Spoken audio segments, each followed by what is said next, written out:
Community, thank you for joining us tonight for our Judicial Overhaul Explained webinar. Are you confused or concerned? We all are here today. I'm here joined by our editor, David Horovitz, and our senior analyst, Haviv Rettig Gur. You, our community, have written in so many great questions that I decided to take them and divide them into 8 different segments. So we'll split it up into different themes, but we will try and answer all of your concerns. The purpose of tonight is obviously to answer the community, your questions, and we are here to try and do that. But if your questions are not answered, don't fear. We will try and get to them on our podcast, The Daily Briefing, or on our What Matters Now podcast as well. A little plug from me. Now, David, you have faced Rabin's murder. You faced the Second Intifada. You faced the disengagement. And yet I've heard that you say that today's constitutional crisis is one of the most challenging moments of your journalistic career. Could you expand on that for us? Well, look, the truth is I've been a journalist in Israel for a long time, and I do remember covering all those events you mentioned. But I think this is, I don't think we need to make comparisons. It's a profound crisis. You have a very divided country. You have an acute concern, I would say, among more than half of the public, because I'm sure some people who voted for this coalition feel it, that there is legislation going through that will radically change the way Israel is governed and potentially leave some basic rights vulnerable and cause fundamental change here. We're seeing it starting to permeate into the ranks of the army. We've heard all sorts of economic warnings. And we see this terrible social tension. So yes, Israel has known some very difficult times. We've survived wars that were intended to wipe us out. We came very close to the brink of an abyss with the assassination of our own prime minister. Again, don't need to make comparisons, but this is a pretty grave situation. So I'm going to start with a question from Adam G., who writes, what role does the ToI see itself performing during the judicial overhaul? Is it a reporter of facts or an advocate for what it believes? So, you know, we called it the Times of Israel. It's a carefully chosen name. It's a Zionist enterprise. It's there in the name. And it's been curious for me. I did not think that an editorial with a mindset that basically believes in an Israel that is tolerantly Jewish and democratic would really come into direct friction with the government. But I certainly feel concerned about that in terms of some of the things that I write. But in terms of the way we work the way we've always tried to work, which is to report fairly, to understand what's going on and be able to explain it to people, to have analysis pieces that look more deeply, a lot of the pieces that Haviv writes. We also, of course, have a blog platform with an incredibly diverse range of opinions. And we have op-eds, including many that I've written, which take stances on this. We try to give a fair platform to all sides when we're enabling opinions. As you know, in some of the podcasts that you've done, just in the last few weeks, for example, you spoke to Simcha Rotman, who's piloting this legislation through committee. You spoke to Shikma Bresler, who has emerged as one of the leaders of the protests against the legislation. So framing the debate, informing people, giving people close analysis and a range of opinions, all clearly marked as opinions. Thank you for that, David. Now, Haviv, I'll turn to you. And one of the themes that came through so many of the questions was, how did we get here? And what are the roots of the need or the lack of a need of a judicial overhaul? I'll just read briefly from Marsha Kazman. Would having a constitution have prevented this judicial crisis? How did we get here? In the 32nd version, the right has a very strong argument that the Israeli Supreme Court is an unusual institution in the democratic world. And the case is very, very strong, and we have written that case multiple times, and goodness knows that's not limited to conservatives, that argument. There have been Ruth Gabizon and Amnon Rubinstein these are people who are of various merits affiliations. Amnon Rubinstein is the author of the Basic Law, Human Dignity and Liberty, a dean of 2 law schools at least, as far as I know, and also a merits education minister, and these people have been very critical of the court, of the Attorney General's position as it is constituted, of a lot of the things that are now the right-wing arguments against the current state of the judiciary. And just at a very basic fundamental level on questions of, if there are lawyers listening, standing, who can come to the court against government actions, or questions of justiciability, what issues a court can tackle. The Israeli court really is, I think, an outlier in the democratic world. The problem with weakening it as part of a kind of very belligerent and aggressive campaign that we've seen over the last 12 weeks, where for 2 months the justice minister literally wouldn't interview with the press, where there have been we saw a count of the bills that this coalition has proposed in the parliament, in the Knesset, and there have been many dozens, possibly more than 100, some of which are absolutely problematic, I'm going to say outrageous. Outrageous. I'll say outrageous. No, horrifying. I mean, there's a bill right now from a member of Knesset called Almog Cohen, of the party of the current police minister, that would allow the police to search homes without a warrant. And that is a bill currently on the docket, right? And dozens of bills like that. There's a bill from Likud to add 12 seats automatically in the Knesset without having voters vote for those 12 seats to whoever wins, whoever forms a coalition. In other words, to erase the opposition's ability to slow the coalition's work in the Knesset in the future. There is and these are bills right now proposed by this coalition. So this coalition, in dozens of bills, and we can get into it, but has made the case that it isn't just weakening the court. Once the court is weak, it has things it wants to then do without being slowed or stymied by that court. And the reason that I think echoes very, very powerfully and viscerally on the other half of the country, sort of in the psyche of the left, the center, the liberal right, or however you call all that sort of mishmash of groups, is that Israel is also, one of the reasons that our court grew to become so powerful is that there's almost nothing else. We have a parliament that, by definition, like any parliamentary system, a majority forms the government, and that's already a very weak check on each other, the executive and the legislative.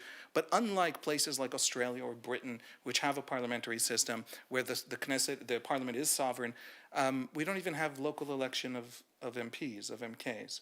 And what that means is that the person who actually puts an MK on a party list and gives them their seat in the Knesset is almost in every case the party leader, in almost every party.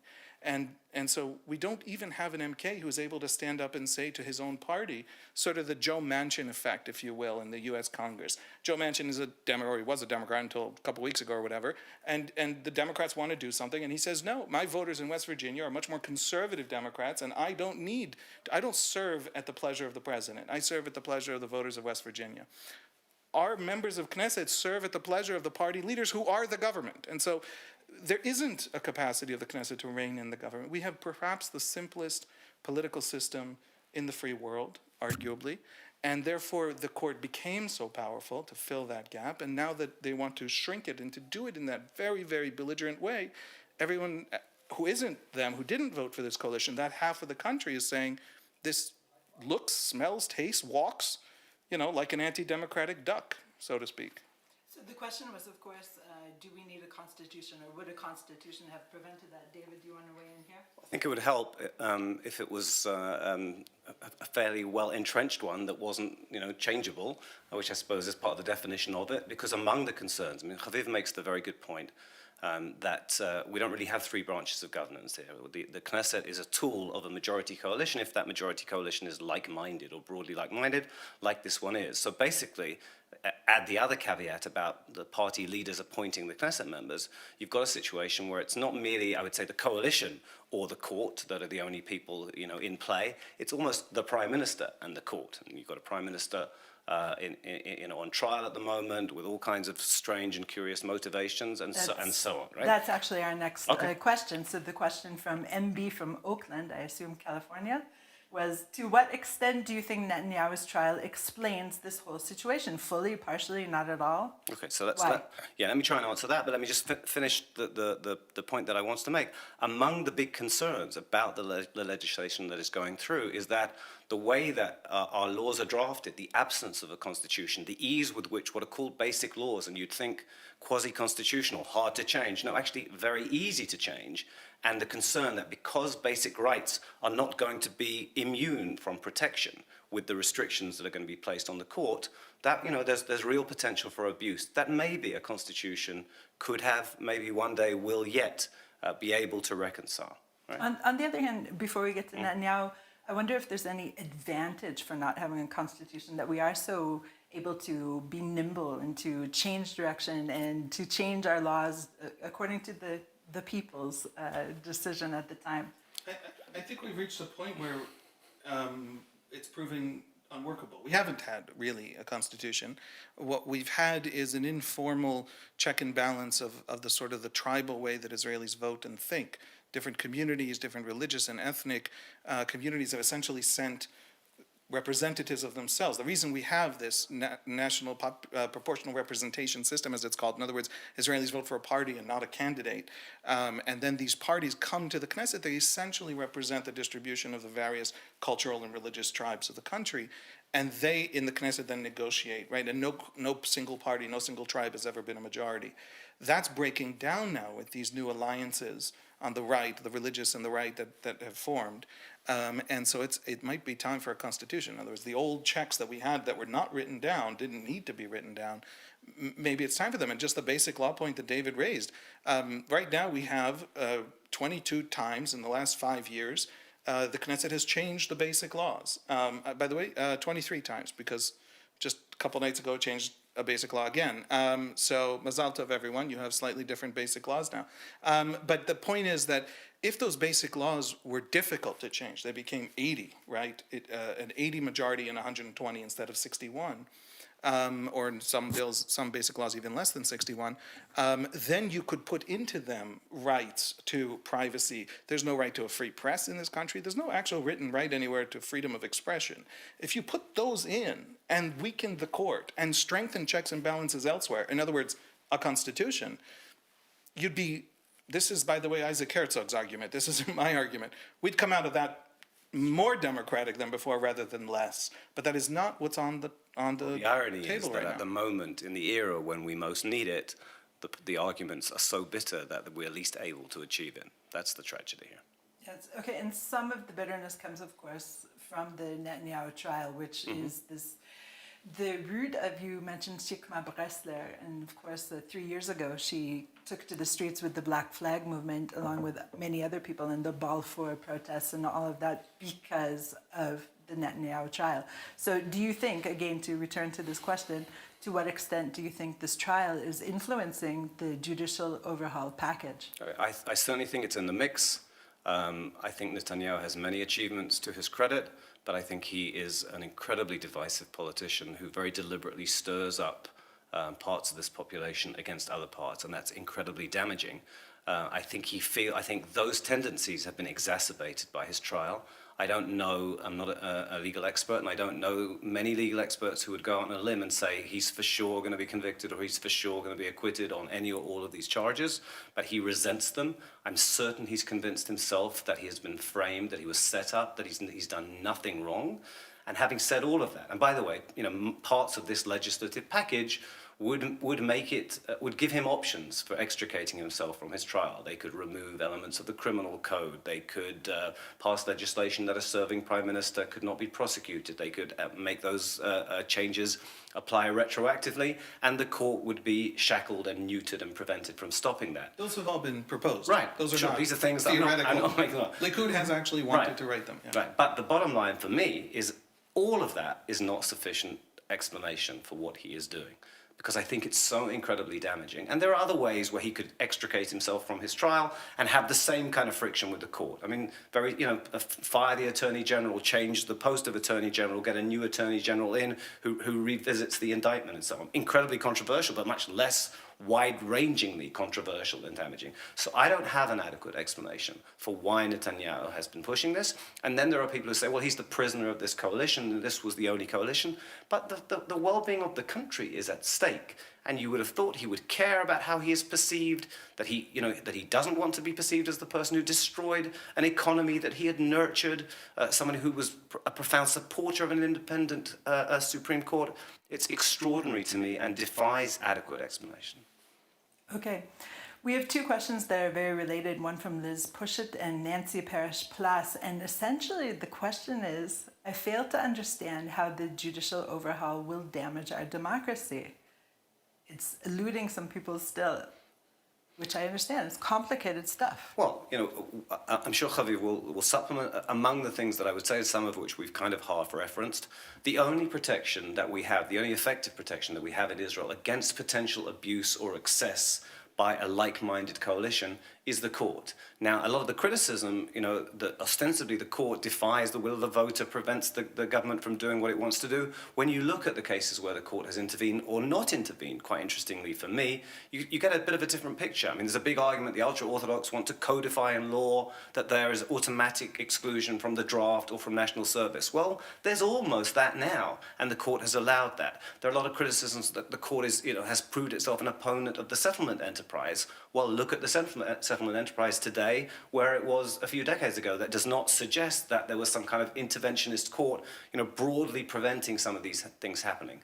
And yet, coming on to points that Haviv began to make, you look at legislation that is in the coalition agreements. That doesn't mean they're going to do it, but provisions, a desire for legislation that would allow you to withhold service from someone based on your religious beliefs if there was an adequate alternative nearby, which has been interpreted by its proposers as allowing a hotel owner, for example, to refuse to have guests from the LGBTQ community, or allowing a doctor to withhold treatment from somebody who, for whatever reason, potentially that could apply to ultra-Orthodox people or women or just about anybody. The only element that we have in our checks and balances that could prevent a government with that kind of mindset, and this government is signaling aspects of that mindset, is the court. Now, democracy is, of course, the rule of the majority, but it's also respect and protection for the rights of the minority. And in this case, if the court is neutered in this way, some of our most basic,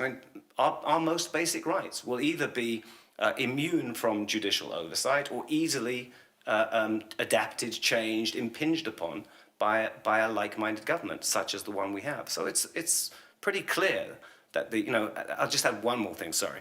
One of the great benefits that we have internationally as well as domestically is an independent court. An independent court, so that if there are alleged abuses, for example, carried out by the Israeli army, well, the court is there and it's trusted around the world. It's an essential internal defense against people with very foul motives where Israel is concerned. So these and other elements give rise to the concerns that we're expressing.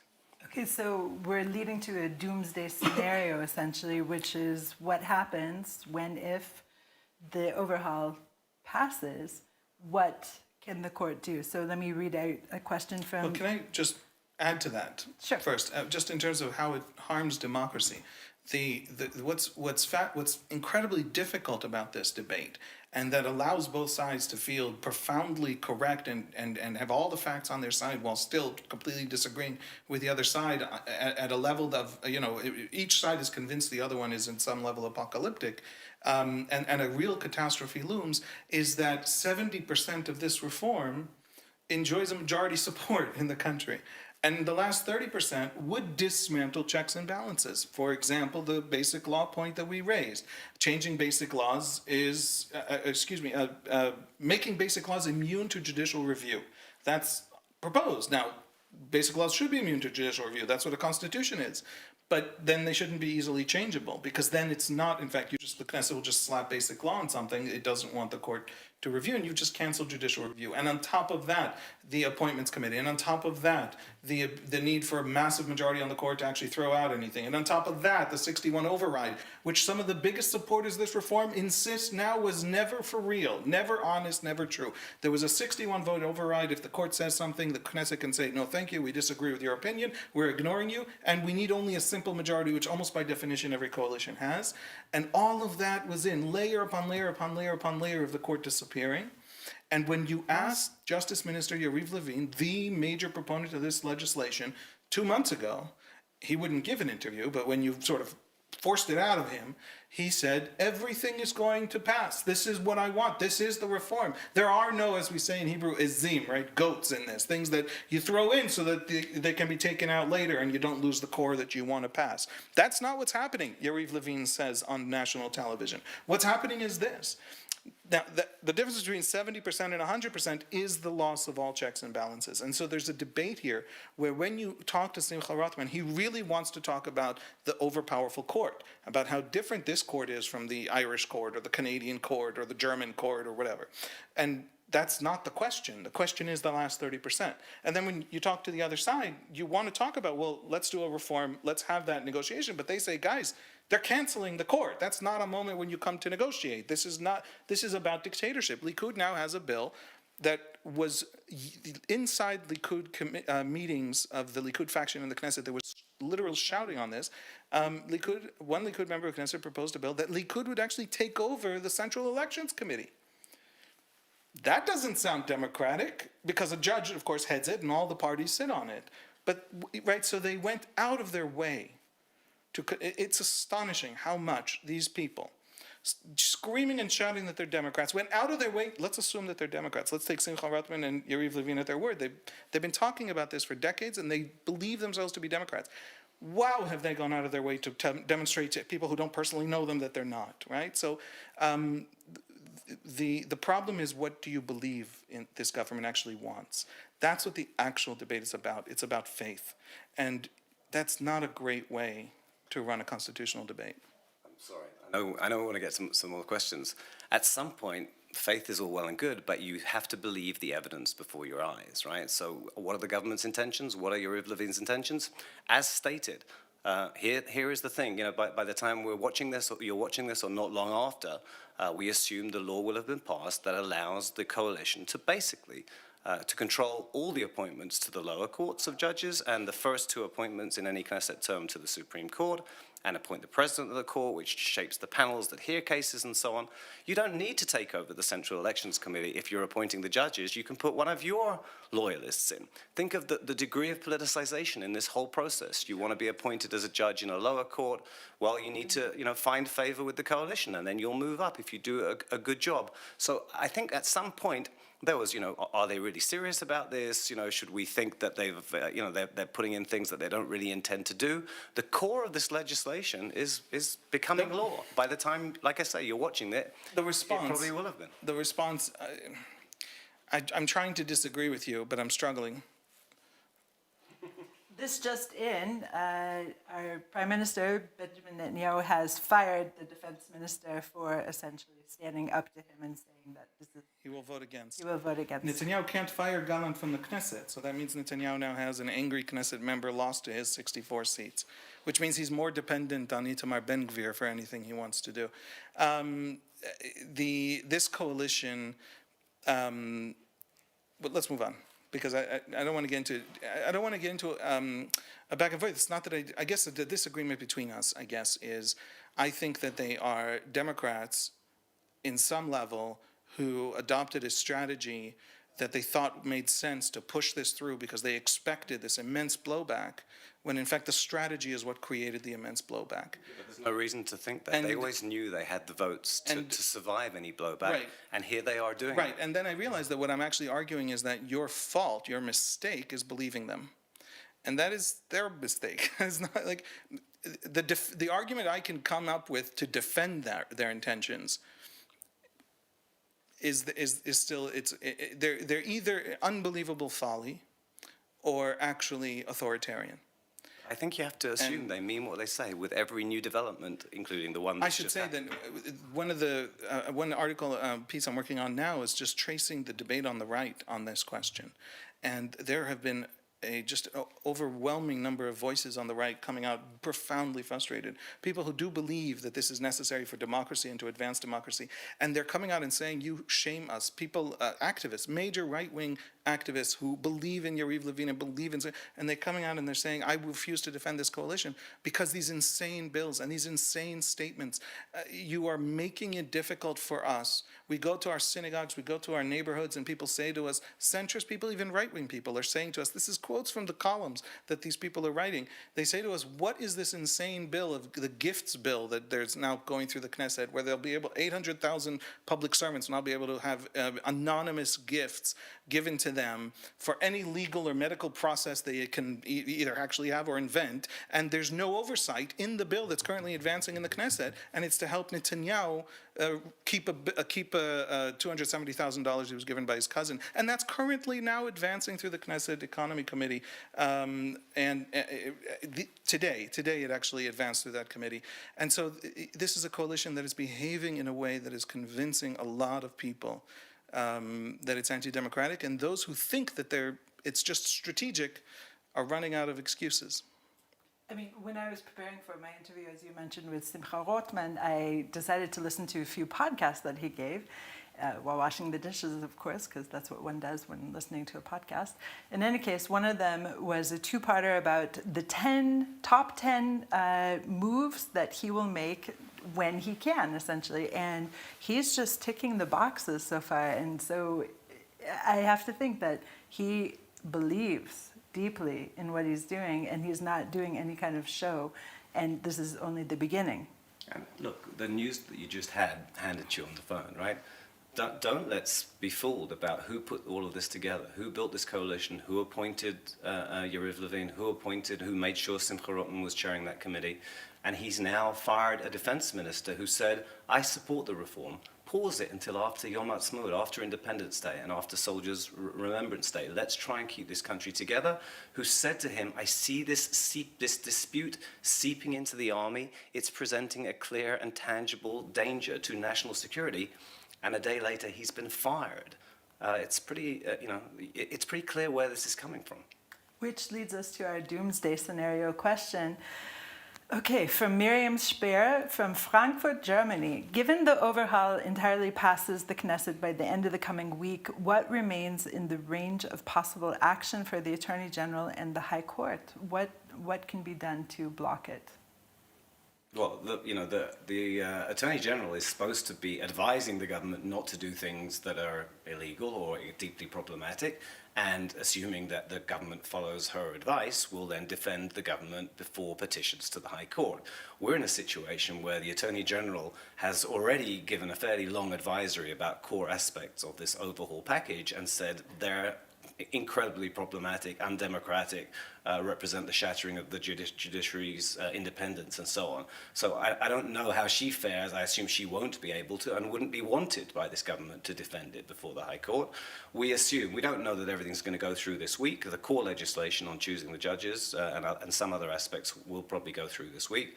The court, I assume, will issue some kind of temporary ruling that it should not be acted upon until petitions are heard. Potentially, it can strike down some of this legislation. We've already heard from Yariv Levin, unbelievable things, saying, well, the court would not have the right to do that. That will be a red line that it must not cross, and we won't accept this. Well, these are passing as basic law amendments, a great deal of it. And if the court does strike it down, that's innovative. That is the court saying, it's hinted that it could in the past, but it's never done it. It's never struck down a basic law, and it has argued for 30 years. This is a problem this is the trap we are in because we have no constitution. They are now passing all of this reform as a basic law. The court has said in the past, I can strike down laws that contradict the basic laws because they're constitutional. Well, the basic law is now changed. How does the court strike down basic law? On what grounds? And then this theory came up in the 90s and in the 2010s of Ekonot HaShita, the principles of the system. In other words, you can't pass a law that makes Israel not a democracy. First of all, Says who? Says the judge. Why would the Knesset agree that the judge has that power to decide what's not a democracy? Secondly, they have ruled on many, many laws on these questions of the principles of the system that are not fundamental. And so the court has overstepped its bounds. The whole point now is to rein it in. And now the court is in what the court would consider for any other institution a massive conflict of interest. And the main point to understand is that's exactly the point. That is what the coalition wants. It wants the court to strike this down. I think that the court might not be able to resist the temptation. It would be a strategic mistake. And I think that what Israelis deserve is to have to live with the consequences of this coalition. It was duly elected. We here agree, we disagree on some issues on this point, but we agree that this coalition is moving ahead on legislation that is going to be harmful to the country. I think that the worst thing the court might do right now, and maybe you disagree, is say, I now give myself the power to strike down basic laws, and therefore basic laws don't count if they change how I'm elected. Because, Haviv, you're assuming that there will be another election and that the people will make some kind of course correction? Or they won't, and then they deserve what they get. No, but it's not so That's simple, is it? democracy. Yeah, but not if you're bending democracy to serve your needs. If, as we've discussed, if your basic rights are not entrenched and not prevented, if the right to vote, if they can mess with election laws, if they can change the rules, they can make sure there is no further free election. Israelis won't fight for those things, then Israelis don't deserve us fighting for those things. I don't understand what you mean by don't fight. You've got vast numbers of people demonstrating, because they're exactly. including people who voted for this coalition. Which is how you stop this, right? Well, I'm not sure that you can stop this if you have a government that is bent on some kind of tyrannical rule of the recently elected majority to make sure that nobody ever gets the chance to unseat them again. And therefore, the only way of stopping this will be for the court to intervene and say, sorry, among other things, yes, this is unprecedented, but we're in an unprecedented situation, and the things you're doing contradict the foundational principles of the State of Israel as broadly speaking, set out in the Declaration of Independence. But that can't therefore, come from we are, judges. of course. Well, then, who else is going to be able to stop? The only place it can come from is the people. There is a certain percentage of this reform that has very broad support, and there is a question that some people have answered very vociferously, either for or against, on the intentions of this government. And there's a huge middle ground. And that middle ground will say, at some point, it will say, you've gone this far, I kind of believe you, I'll see if it works, I'm testing. I don't think that's true. And I think with every day that passes, sorry to interrupt you, Haviv. No, it's okay, I'll interrupt You've got the defense minister of the State of Israel stood up and said, listen, I've said this to the Prime Minister already, but this is terrible. This is causing incredible problems with our capacity to protect this country. Netanyahu appointed him. And he's fired him. Yes, but what? Yeah, okay. The question is when the people come to believe that their democracy has been taken away. Now, because they presented such a radical reform, what do they then do about because it? on January 4th they presented such a radical reform, there is in that reform a moment, and you can argue that it's at 70%, as I do. You can argue it's at 82%. You can argue it's at 61%. There is a moment where we flip where the tipping point happens, and we no longer have a functioning democracy.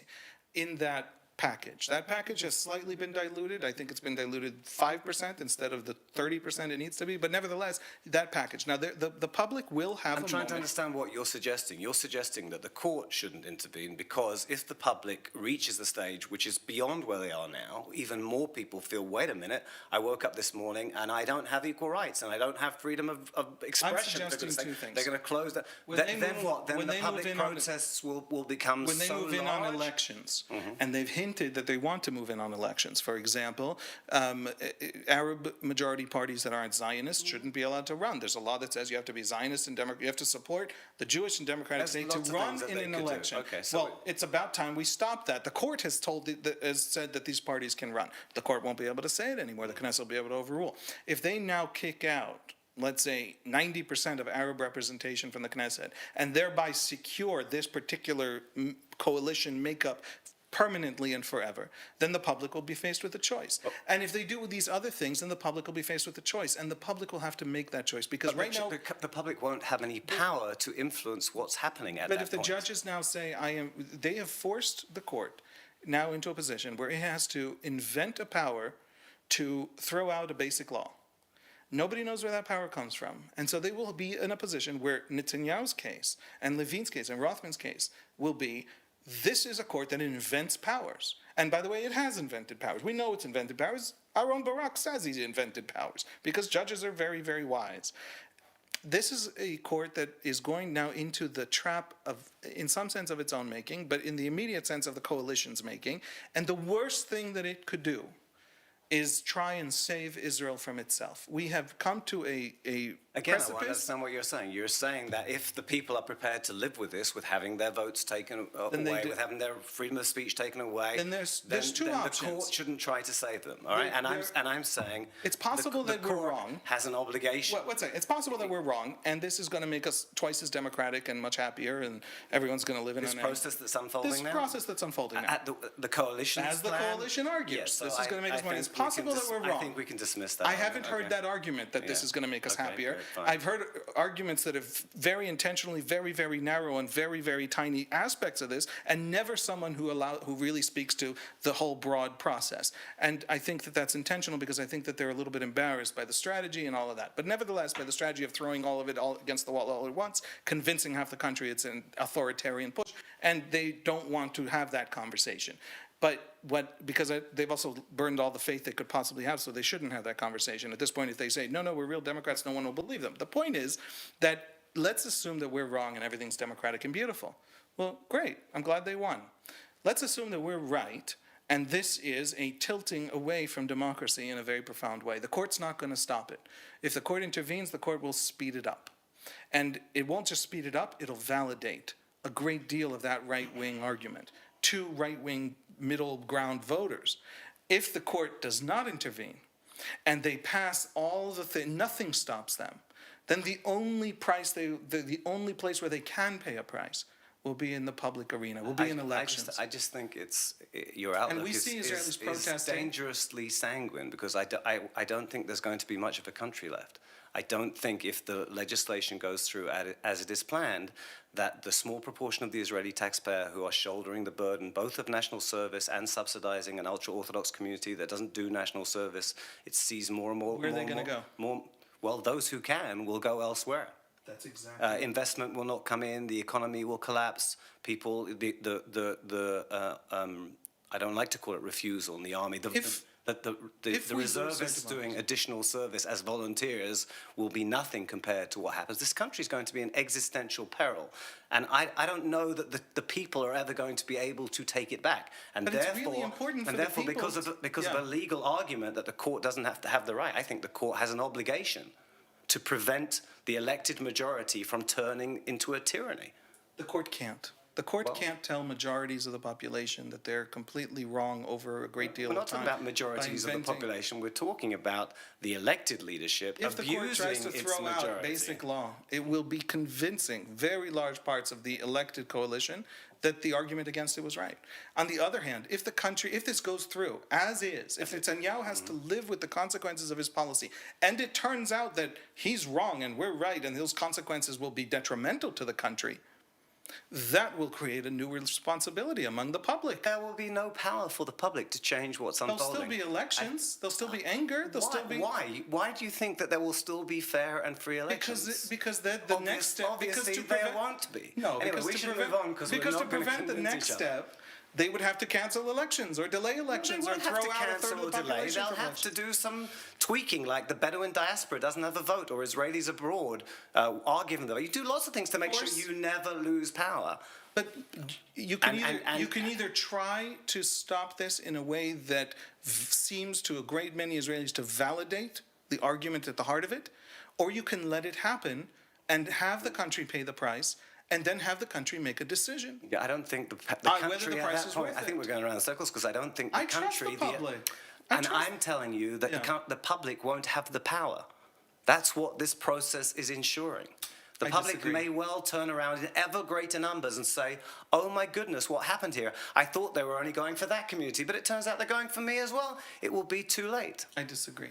Obviously. No, but But that's okay. But I think I also disagree because of a reason. I don't think Israeli democracy comes from its institutions. I don't think the court gave it to us. And I don't think the Knesset gave it to us. Everybody, the right now loves to talk about how the trust in the court has been slowly declining over 30 years. The trust in the Knesset has crashed. It's in the single digits in some polls. So none of these institutions gave us democracy. Democracy, we're one of the great examples of a totally social bottom-up democracy as a cultural ethos. And you see, and that remains. And that you will, see or that it doesn't right- remain, and then we deserve to suffer you whatever see will it happen. rising up in the face of a government that is indifferent to it. That's it will be fantastic. It will not.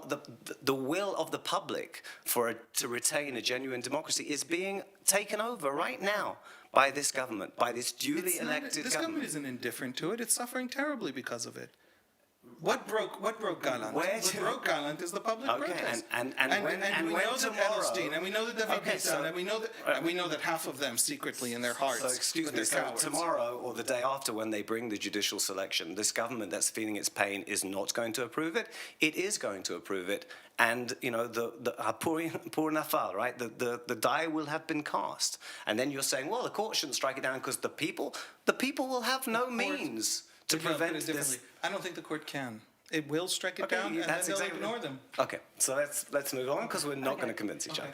And that, by the way, the court can strike it down. They will ignore them. Yes, that's what's going to happen here. They'll pass another basic law that gives them an override. The court will say that's not unconstitutional. We are heading for the override most will happen. terrible scenarios. So community, this is just a little insight into our editorial meetings. what editorial meetings are This like. is what we do. Okay, behind the scenes, now on the scene. Okay, so I want to drill down just a little bit more into the doomsday scenario because we've been talking How about much the. deeper can we go into? We can go a little deeper. Drill more.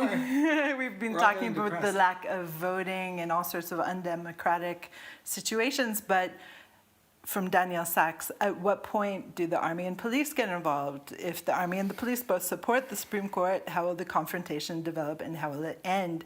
If just the army supports the Supreme Court, under what circumstances might the army and the police clash? Turkey tried this.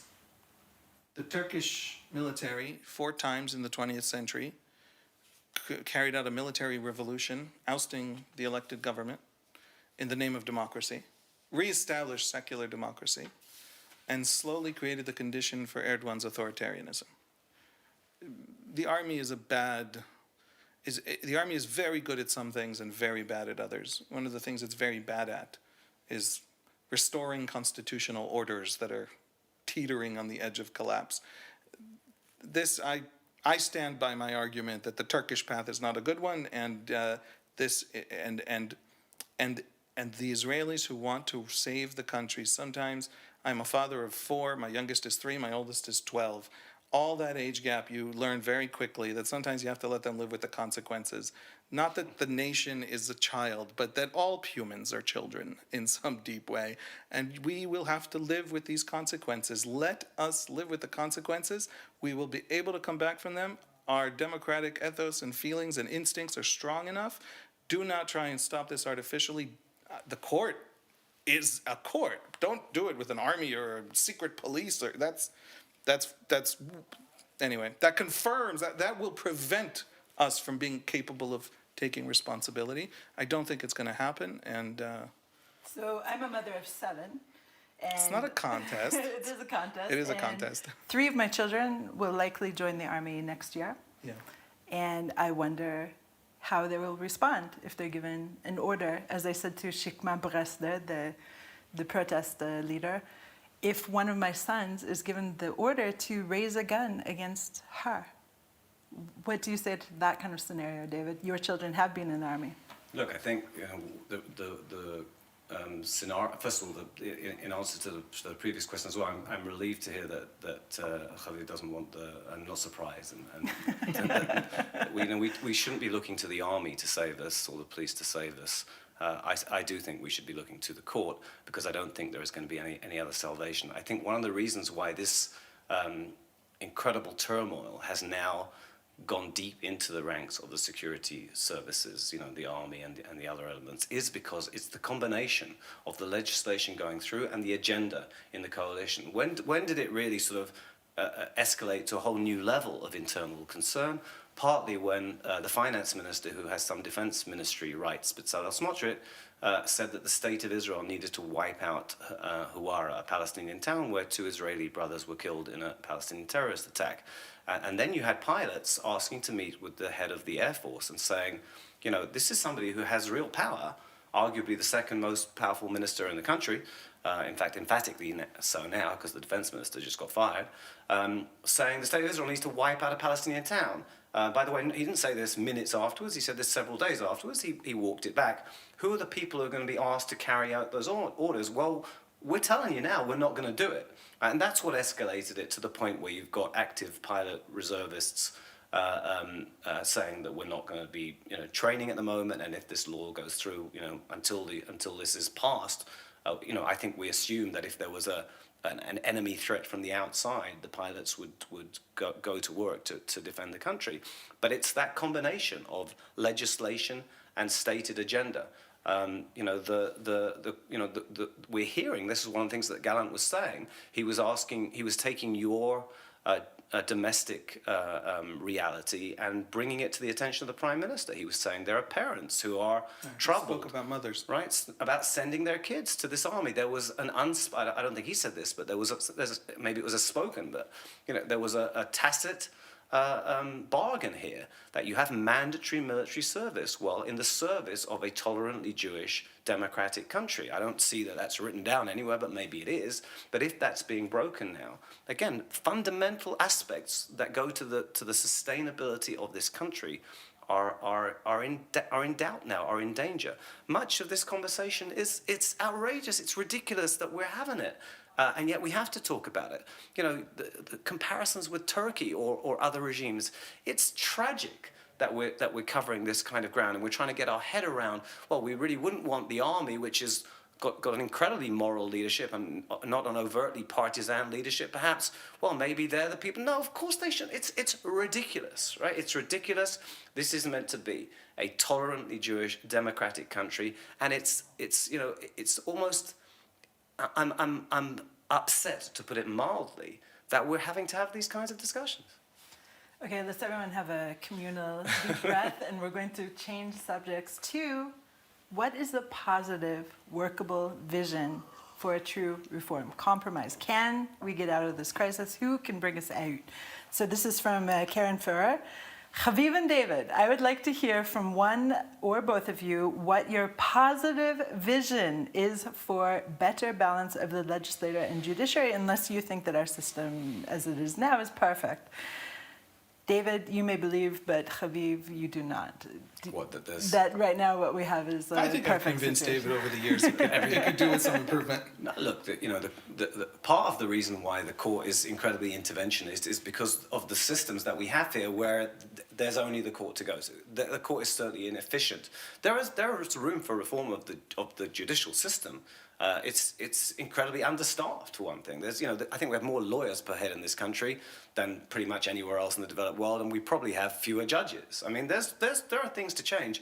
These aren't the changes that are being put through here. This is not a reform. So this is stay a positive. shattering. Stay No, positive. What else would you change? The problem is there are too many. There's so many wonderful ideas. I've got an easier there. positive answer. Nobody's which is having the debate. I don't think the president is a fool. I don't think his alternative proposals were perfect. But what he was trying to do was create a platform that would serve as a basis for discussion. Right? Smarter minds than myself, maybe even smarter than Haviv, although I doubt it, you know, with real expertise, take your time, sit together, work on a constitution. Wouldn't that be wonderful? So I think there is, you know, are we capable of getting out of this into a better place? Of course we are.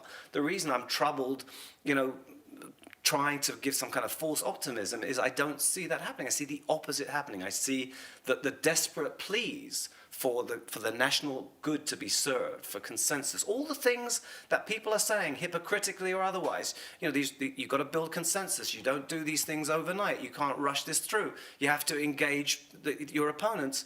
You know, they're being ignored. If they weren't being ignored, then of course there's a smart, patiently processed reform, rebalancing that everybody can support and feel that we came out of it stronger. Of course, but you have to have the will to do it. Haviv, do you have some kind of positive vision? There are many, many positive visions.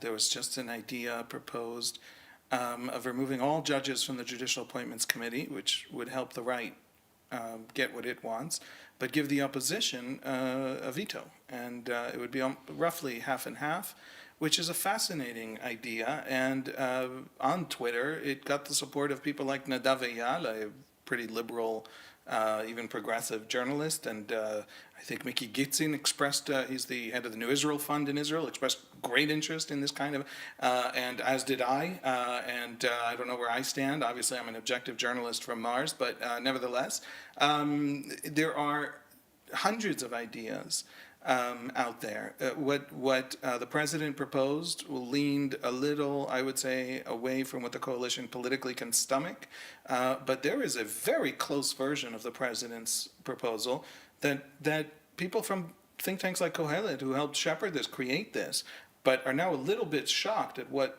has become of it, what the coalition made of it, and how the coalition packaged it and sold it and talked about it.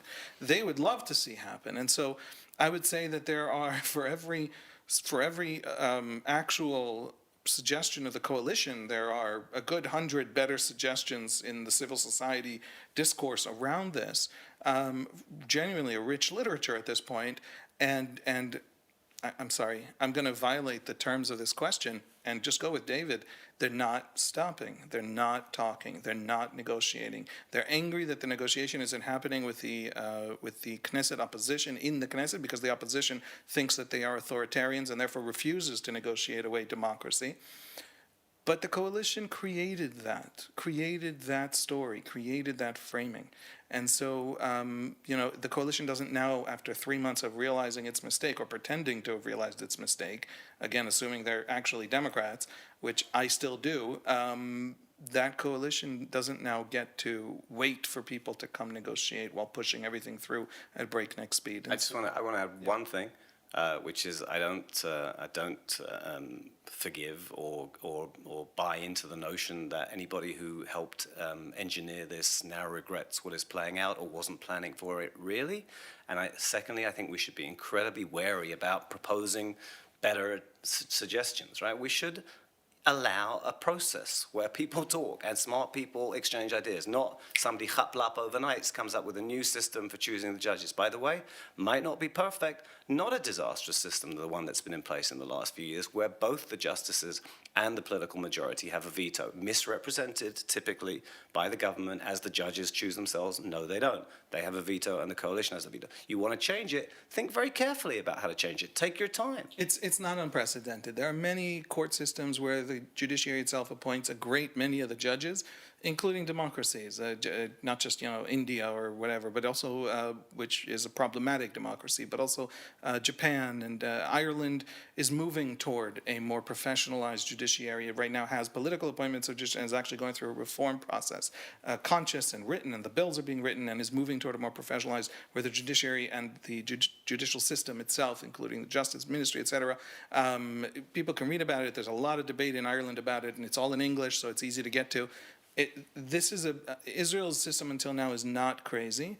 The government was able, when Justice Minister Ayelet Shaked was the Justice Minister, was able to appoint conservative justices. And by the way, Mizrahi justices, not under the Netanyahu government. In the very brief period of Bennett and Lapid, they appointed the first Mizrahi woman to the court. The whole point that there haven't been many Mizrahim on the court is a big part of the sort of packaging of the campaign of this whole question by the coalition. So it's not that this system is crazy. What is unusual in this system is that the court is so powerful and also has a veto on its own appointments in many ways and in certain conditions. Not all conditions, but in the 90s it absolutely had. If Aaron Barak said this person isn't appointed, there was just no way to push them through. That's not the situation now, and as we, I hope, have made clear, the problem with weakening the court or politicizing the court is there are no other brakes on the elected majority's excesses, as we are seeing play. So I think that we need there is a positive, happy, joyful end to this. and it lies in more institutions, more checks, more complexity. Give MKs a way to stand on their own 2 feet and actually be answerable to certain voters and not just party leaders. Israelis essentially elect about 10 people to the Knesset who sort everything out, and they also run the government, and that's not enough. And that will allow us, A, to weaken the court to a healthier size, B, once a court's weaker, it can also be more political. It can be less political in its appointments. There's generally in the democratic world, the stronger a court is, the more political is the appointment process. For example, the American court is appointed by the Senate and President, and because it's considered a very powerful court, and weaker courts generally are appointed, more self-appointing, more independent from the political class. When a court gets very powerful, you want the check of political appointments on that power. We have a court that is relatively not politically appointed almost at all, and now a little bit more than in the past, but still very little, and also very powerful. So we can, but none of this is the debate that's happening. I have this disagreement with David about what the ideal court looks like, but it's irrelevant in this coalition, in this moment, in these politics, because they are not asking, and they're not coming to the table and discussing, and they're not writing, the Federalist Papers of America. They keep wanting to talk about America and the American court. They're not writing Federalist Papers, which were all op-eds, right? The American debate was in the newspapers, and it was public, and it was long, and they created a constitutional system, and then they broke it apart 13 years later and built a new one, and none of that is happening now. What's happening now is this breakneck race that sure as heck looks like what its critics are calling it. I think many who are pushing for the overhaul, if I may weigh in myself, would say that all of that already happened. It happened in the right-wing newspapers, and nobody was making any of this a secret. It was in the coalition agreements. Simcha Rotman has, for the past 15 years, been writing the same thing, which is now playing out today. Just nobody was paying attention. Well, because we've had an extraordinary combination of circumstances that has allowed two real obsessives with extreme views about how independent or otherwise the judiciary would be to pilot legislation through under the direction of a prime minister who has all kinds of personal and other agendas and who has put together this radical coalition, all of whose parties are interested in neutering the court for various reasons that will destroy Israel as any kind of tolerant Jewish democracy. And, it's nice that somebody asked that question. It's great. But now and tomorrow and the day after, these things are happening that are moving us in this terrible direction. This is the moment. So this leads us to our final question. Which so the answer is no. That's the answer. There's no positive vision, sorry. So the final question is, how can the diaspora Jews help? This is a question from Joan Lowenstein from Ann Arbor, Michigan. Is there any chance that Netanyahu will listen to the American Jewish leaders who have offered to help mediate a solution? What is the best option for the American groups who want to help? You go first. I go first? No, there's nothing American Jews can do. This is visceral. This is foundational. Politically, this is make or break. It's something that if Netanyahu backs off of, I suspect Netanyahu wants it because he didn't have to fire Gallant. I mean, he's been much more ahead of this than he needed to be. But if he does actually cancel it, he loses really the narrative of the rallying around him in Likud. People like Yariv Levin, he's a true believer, and Yariv Levin would decimate Netanyahu's credibility among his own base who have traveled with him loyally through a lot of other crises and scandals and every other problem he's faced. And so I don't think, the political costs would be too high. There's just, and American Jews just don't matter on questions of existential political importance to either side. In other words, it's not like American Jews can come to the protesters and say, guys, relax. We have a fairly politicized Supreme Court. It's going to be okay. It's not relevant, right? They don't know enough about our system to understand the fears. They don't have a stick to wield to make us listen in this moment where the country really feels like it's being torn in half. So I don't think there's much to do. You could move to Israel and vote. That would be a huge effect. If there's still Again, a your vote, right? great optimism about ongoing. I mean, one of the things that the coalition 100,000 more Anglos in this country. Well, are you halachically Jewish? Because otherwise, it's not so clear that it's not so long from now. You're just telling them to do it fast. The legislation won't be changed. But that's the point. The point is this is a crisis for global Jewry. It's a crisis because Israel is not done serving as a place that Jews should look to as a light unto the nations, should want to come and live in if that's what they want to do, that can serve as a refuge for people who are being persecuted for their Judaism. It's not irrelevant to diaspora Jewry, which is why it's an important question. The specific answer to the question, I agree with Haviv, is I don't think that Netanyahu is going to be stopped. I don't think the fact that he would lose his coalition or lose faith or lose alliances is a sufficient answer. You are doing terrible harm to this country, Mr. Netanyahu, and your coalition might even be saved by Benny Gantz. Who knows? I don't think there are good ways out of this, but I don't see him inclining to take any of them, and that's the tragedy here. I think a lot of people are just asking for optimism. Can I just say optimism? Is that only if I'm allowed to end with pessimism? Yeah. No, I will end with the best optimism. Okay, so we're going to have pessimism, pessimism, optimism. Exactly. Great. Sure. As long as the order is clear. Folks, this country is one of the strongest, healthiest, happiest, longest lived, and highest in measures that are really of fundamental importance, like social support and social capital. It is a country that combines all the strengths of the East, of very traditional societies. We have very large families, very close-knit and close-living families. Grandparents raise kids with parents. And that sounds like a small thing, but it's what puts Israel in the Scandinavian scales of happiness in the UN. The fourth, 3 spots higher than last year. Something between last year and this year popped us up, and we were last year the highest non-Northern European country, and we are this year even more. Our tribalism and our traditionalism and all the things that worry liberals so much is a huge part of it. There are these measures called social support and social capital where, in the West, in America also, especially in America, but also in Canada and Australia and France and Germany, families, people move a lot. They're very mobile societies, generally very free market capitalist societies are very mobile. People move where there's work, etc. And grandparents are very distant and families are smaller, therefore. And there's just a much less sense of support. And there's an epidemic right now of loneliness, of suicide rates.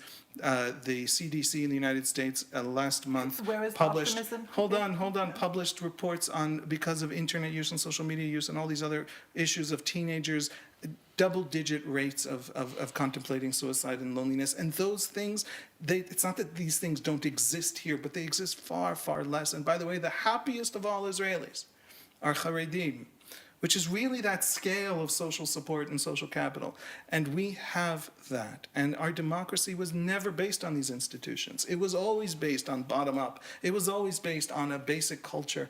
And we are the evidence. If Belarus is the evidence that constitutions, beautiful liberal constitutions, can produce dictatorships, we're the evidence that having nothing at all can produce democracies. And so, we don't know where this is going. The strengths aren't disappearing overnight. No, there's a wonderful song, Shira Shaira, the Song of the Caravan. It has this great line, Israel is stronger than all of our weaknesses. And I think that we are going to come through this, and we're going to come through this knowing things about ourselves and having, I almost cursed, I didn't though, decided things about ourselves that we have refused to decide for decades. And it's going to be, I hope, please don't catch me on this in 10 years, okay. First of all, nobody's going to be upset with you if you are unduly optimistic. They'll say, okay, you were unduly optimistic, and I'd love to be wrong. I'm incredibly pessimistic. I think the mosaic of Israel is breaking down. I think we had made so much progress in healing some of the rifts between the tribes and some of the disparities between people who came from different backgrounds. I think we were doing really well, and I think we're rolling backwards in a most terrible way. I think, a significant proportion, a vital proportion of this country is becoming alienated from the people who are running the country and the people with whom they are at odds about the direction of the country. So I'd love to be wrong. I also think I adore you, as I hope you know, and we've worked together for a long time. That's never a good beginning to a sentence. Good, well spotted. Your mind works in this way that when the next terrible thing happens, you'll work to analyze why that's happened and so on. It's a kind of semi-academic mind. I think that was a compliment, I'm not sure. Right? Whereas I'm very, very raw about this, and I'm plunged, I suppose, more deeply. I used to have a sort of a greater distance between sort of the reporting and the way it affected me personally. But, to go back to the very beginning question, this affects me incredibly deeply. I'm really I'm mourning for where this country is heading, and I don't see it stopping. I see it getting worse, and I'd love to be wrong. And now you end. Now it's my ending, my Yeah. optimistic ending. So first of all, I have several things I am optimistic about. And one of them is these great questions that the community has given us. And we didn't answer all of them. And again, I apologize, and I hope we'll address them in future reporting or podcasts or even events like this. I'm also optimistic, both of you, because I see the next generation. And I see the next generation going out there, and they're part of the hundreds of thousands of people waving the flags in the street, and they're talking about it in schools, and they're debating with their friends. And I'm also optimistic because we are fighting, or the whole country is at least aware and concerned and emotionally involved with democracy. And what a wonderful thing to be concerned about, and what a privilege to be concerned about that, because there are, as you've said, many places that don't have that privilege. And we're still here, and we're learning about it, and we're disagreeing and agreeing and continuing to debate in the future. So community, thank you very much for joining us today. And we hope to have you with us again soon. Thanks, Amanda. Thank you, Amanda. Pleasure.